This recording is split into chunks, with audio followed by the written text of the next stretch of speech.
wants to make what he calls generational wealth. You do that by taking the biggest fights possible. And if Top Rank is out there offering, the money, Bob Arum said to me, and he didn't go into the exact detail of the offer, but just to fight a regular type opponent in this, what would have been the interim fight, we offered, paraphrasing Bob, he said we offered Deontay Wilder much more than $8 million for that fight. Now, he was only guaranteed a grand total of $10 million to fight Fury, which obviously was a much more dangerous fight. If he can make $8 million to fight a regular opponent, which would only be the lead up to a fight against Fury in the rematch, which I dare say he would make, well in excess of $10 million, perhaps, more closer to $20 million for that kind of fight. That's big time money. And if nobody else can offer him that, then why would Deontay Wilder not take it? It's got nothing to do with loyalty. It's got something to do with business. Welcome to Big Faces Worldwide, where we talk nothing but this boxing. What's good with your fam? Hey, listen, man. Ever since Deontay Wilder came out in an interview last week and told everybody that he is not signed to any network, that he was a free agent. Bob Arum has sent him an offer, and now Eddie Hearn has sent him an offer, man. Eddie Hearn is the latest to send him an offer, man. Eddie Hearn's offer is $15 million to fight Dominic Breazeale, Dillian White, Adam Kornacki, or an opponent of Deontay Wilder's choice. You know what I'm saying? But in the contract, he wanted to be that his next fight after that would be a fight with Anthony Joshua, where the split would be 60-40 in the favor of Anthony Joshua. And should Deontay Wilder win, the rematch would be 50-50. You know what I'm saying? And he also mentioned in the contract that he will not have to sign with DAZN, but he wants the fight to take place on the DAZN platform. Now, this is something that I think Deontay Wilder should take a look at, man. I think Deontay Wilder needs to, let Shelly Finkel, let Al Heyman know that he's interested in this deal, and he need to take a look at this deal, man. And, as you heard at the beginning of the video, that was Dan Raphael, over there at ESPN.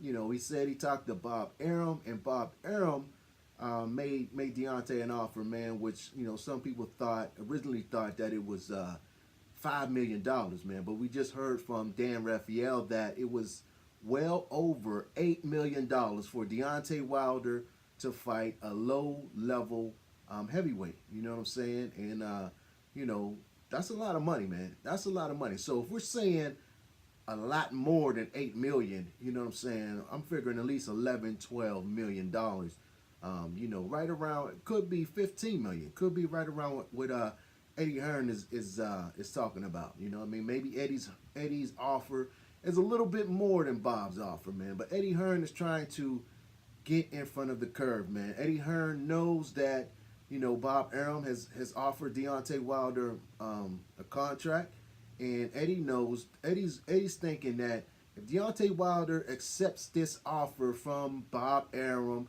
Top Rank at ESPN, then boom, there goes the AJ fight. AJ is out in the cold again. You know what I'm saying? Because Deontay Wilder will be tied up fighting Tyson Fury. Should Fury win the next fight, then there's a rematch in it. You know what I'm saying? So there's no guarantee that, Deontay Wilder would fight Anthony Joshua, man. Eddie Hearn, you know what I'm saying? He don't want that to happen, man. That's why he sweetened up the offer, and said $15 million, you know what I'm saying, and even more to fight Anthony Joshua. You know what I'm saying? 40%, 60-40 in the favor of Anthony Joshua, man. We all think that fight will be, up there around $100 million fight, possibly. You know what I'm saying? I think Deontay Wilder needs to have his people negotiate that, man. You know what I'm saying? Have his people negotiate that. Maybe go in there. They offered him 15. Go in there saying you want 20. You know what I mean? Go in there saying you want 20 million. You know what I'm saying? You might get around 17.5. You know what I mean? Depending on Shelly Finkel's and Al Heyman's negotiating skills, man. I want Deontay Wilder to take that offer, man. You know what I'm saying? Not only for his pockets and for his wealth, but because I want to see Deontay Wilder versus Anthony Joshua, man. Those are the two best heavyweights in my opinion. I want to see those two get it on. You know what I mean? I want to know who is the baddest man on the planet. You know what I mean? Everybody knows that the heavyweight champion of the world is the guy in boxing. You know, you see the guy behind me, the greatest of all time, Muhammad Ali, man. You know, he was the heavyweight champion of the world. Everybody knew him. Everybody knows his name. From old people to young people to middle-aged people, everybody knows who Muhammad Ali is, man. And Deontay Wilder, Anthony Joshua, they're trying to get to that status. And you cannot get to that status unless you fight the best. You know what I mean? Unless you fight the best. And fighting the best, you're going to get a 50-50 fight. You know, where nobody knows who's going to win. Those are the best fights. Those are the fights that people want to see, man. And Eddie Hearn knows that. Bob Arum knows that. And Deontay Wilder, you know, I don't want him to allow his loyalty to Showtime and Al Heyman be the cause of him missing out on, you know, this payday. You know, he talks about generational wealth, man. This is your chance to take full advantage of that. You understand what I'm saying? Take full advantage of it. You know, I heard an interview last week where I heard Steven Espinoza, who is the top dog over there at Showtime Sports, man. He did an interview and he was talking about how Deontay Wilder doesn't necessarily have a written contract with Showtime, man. But he said that, you know, maybe, you know, he should have a moral obligation, you know, to the platform that built him up over 10 fights before the pay-per-view fight.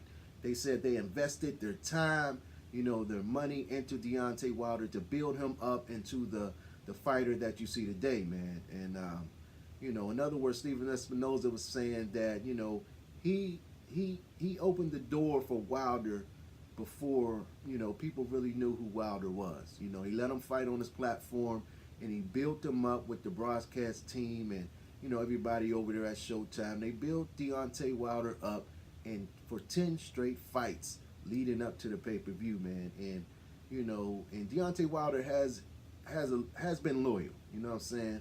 I know he wants to be loyal. I know he has, you know, a distrust, a distaste for Eddie Hearn.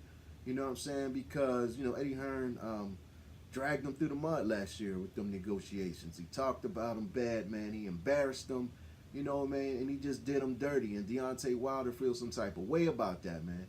You know, Deontay Wilder don't want to do business with Eddie Hearn. That's why he didn't answer none of his emails, none of his calls after the first Fury fight. You know what I mean? Deontay Wilder just don't want to be bothered with Eddie Hearn because he feel like they ran him around the track, man, and you know, kept moving the goalposts, man, with negotiations with Joshua, and you know, he felt they played him. You know what I'm saying? He felt they played him, and he really don't want to do business with Eddie Hearn, man. But you know, you gotta separate your personal feelings, man, and look at the business. You know what I mean? I know as a man, you know, sometimes it's hard to bite your pride, man, especially when you feel like you've been done wrong, especially when you feel like, you know, another man played you or tried to get over on you or tried to embarrass you, make you look crazy out here.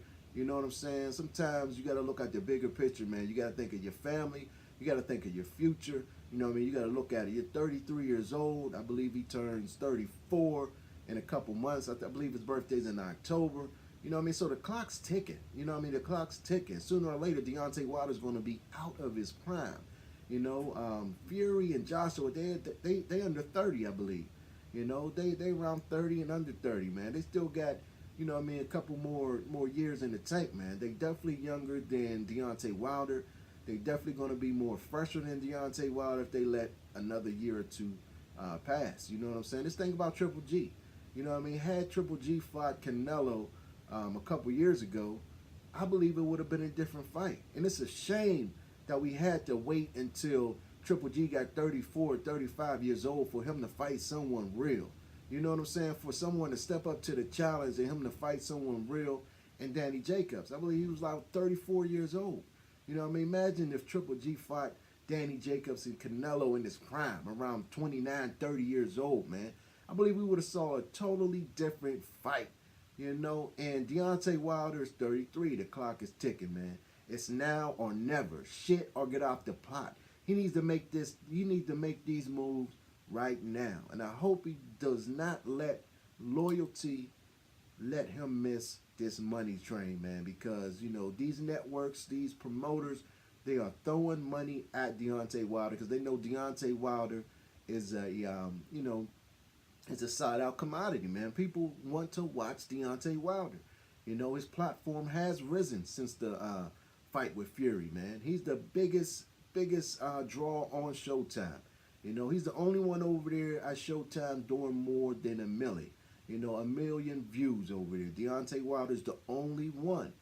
And if Showtime wants to keep him, then they need to offer him some money. They need to offer him a contract. Why ain't they offered him a contract? You know what I mean? Why haven't they offered him a contract? Everybody, all these so-called big stars in boxing are getting contracts. You know what I mean? Triple G. You know, there's rumors that he's been offered $45 million from the PBC, from Top Rank for 2 fights. For 2 fights. You know, he's not a champion. He don't bring in the viewership that Deontay Wilder brings in. Why ain't Deontay being offered this type of money, man? You know what I'm saying? If you're so invested in Deontay Wilder, why hasn't Showtime and PBC offered Deontay Wilder that type of money? You know, why not? You know what I'm saying? And I think they got to step up to the plate right now, or Deontay Wilder needs to move on. You know what I'm saying? And I think they will step up to the plate, man. I think Al Heyman will go into the reserves, you know, from that first that half a billy that he got, you know what I mean, to start PBC. There got to be some of that money left, you know what I mean. There's no way he spun a half a billy from when it started, 2015, in 3.5, 4 years. There's no way he spent all that money, you know what I mean. So he's gonna have to go into them reserves and pay Deontay Wilder, or Deontay Wilder needs to move on. Don't let this opportunity go past him. You know what I'm saying? I appreciate you all tuning in to Big Faces Worldwide. If you're not yet subscribed to the channel, don't leave out of here without hitting that subscribe button. Also, hit the bell icon so you can be notified when I'm dropping more videos. You can catch me on all social media platforms at Big Faces Worldwide, all one word. And that's all I got to say, man. And you know what type of time we on over here at Big Faces Worldwide. We on that GMB, grown man business.